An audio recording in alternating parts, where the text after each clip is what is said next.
আজকে অনেক দিন আমার ভিডিও ছাড়া হয় না, আমি বাড়িতে ছিলাম না অবশ্য। আজকে আবার ঝড়ে খুব ঝড় দিয়েছে, ফাল্গুন মাসের ধরে কালবৈশাখী ঝড়ের মতো ভেঙে পড়ে গেছে সজনের ডালটা। আজকে আমি সজনের ফুলটা দিয়ে আজকে পোস্ত করব। অনেকদিন আমার ভিডিও করা হয় না, আজকে আমি সজনের ফুলের পোস্তটা করবো, দেখাবো। আমি এগুলো ভেঙে নিয়ে ছাড়িয়ে নিচ্ছি সব কিছু। এই ডালগুলো কত বড় ডালটা ভেঙে গেছে দেখুন।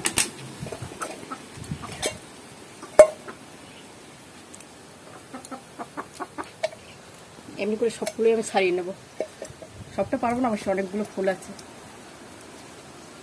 সব ছাড়িয়ে তারপর পোস্তটা করব। আমি এইটুকু ছাড়াবো, আর ছাড়াবো না, অনেকটা আছে পড়ে আছে, পরে অনেকটা হয়ে গেল, আর ছাড়াবো না, পরে আমি ছাড়িয়ে নেব। হয়ে গেছে আমার সজনা ফুল ছাড়ানো। ফুলটা আমি ধুয়ে নিচ্ছি, বালি নাই অবশ্য, ভেঙে এখনই পড়েছে, বালি নাই, একটাই ধোয়া দেবো।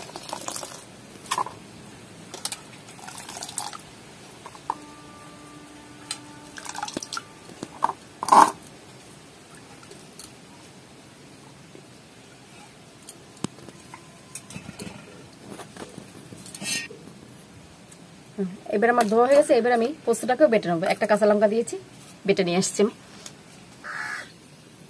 পোস্তটা আমি বেটে নিয়েছি একটা কাঁচা লঙ্কা দিয়ে, আর দেবো পেঁয়াজটাও আমি কেটে নিয়েছি, পেঁয়াজ দেবো, কাটে নেওয়া হলো। এবার আমি তেলটা দেবো কড়াইতে,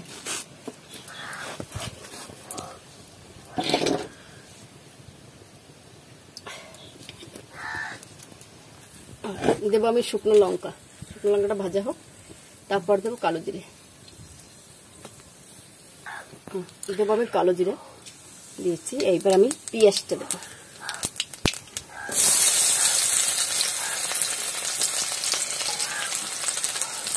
পেঁয়াজটা ভাজা ভাজা হবে লাল করে, তারপরে ফুলটা দেবো, সজনা ফুলটা।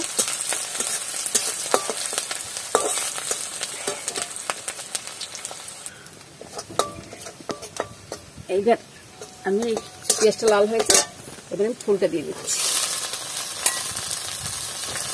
ফুলটা দেওয়ার পরে নুনটা দেবো,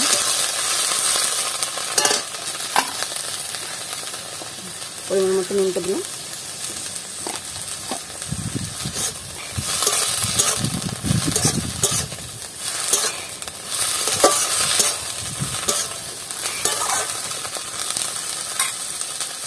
এবার আমি ঢাকা দিয়ে দিচ্ছি। এই যে টিনটা দেখেন, এটা ভদ্রবেলা এটা কেন দিয়েছি, এটা প্রচন্ড হাওয়া চলছে আজকে, ওই জন্য আমি ওই কারণে আমি এটা দিয়েছি, হাওয়া লাগে না উনানটা।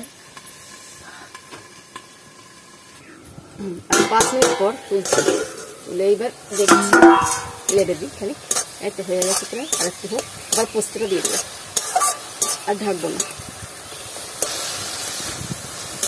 কতটা ছিল কতটা হয়েছে, কমে গেছে একদম ফুলগুলো। এবার আমি দেখি সেদ্ধ হয়েছে কিনা ফুলটা। হ্যাঁ, সেদ্ধ হয়ে গেছে। এবার পোস্তটা আমি দিয়েছি,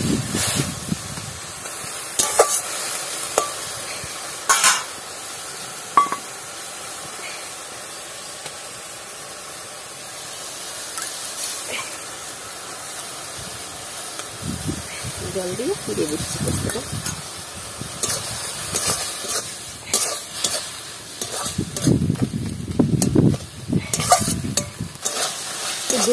2-3 মিনিট একটু লাড়াচাড়া করবো, তারপর তুলে দিচ্ছি।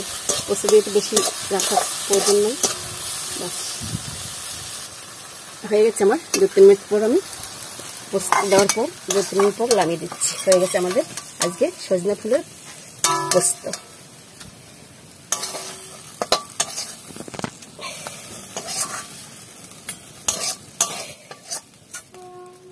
আমার এই ভিডিওটা যদি ভালো লাগে, লাইক আর কমেন্ট করে দিন।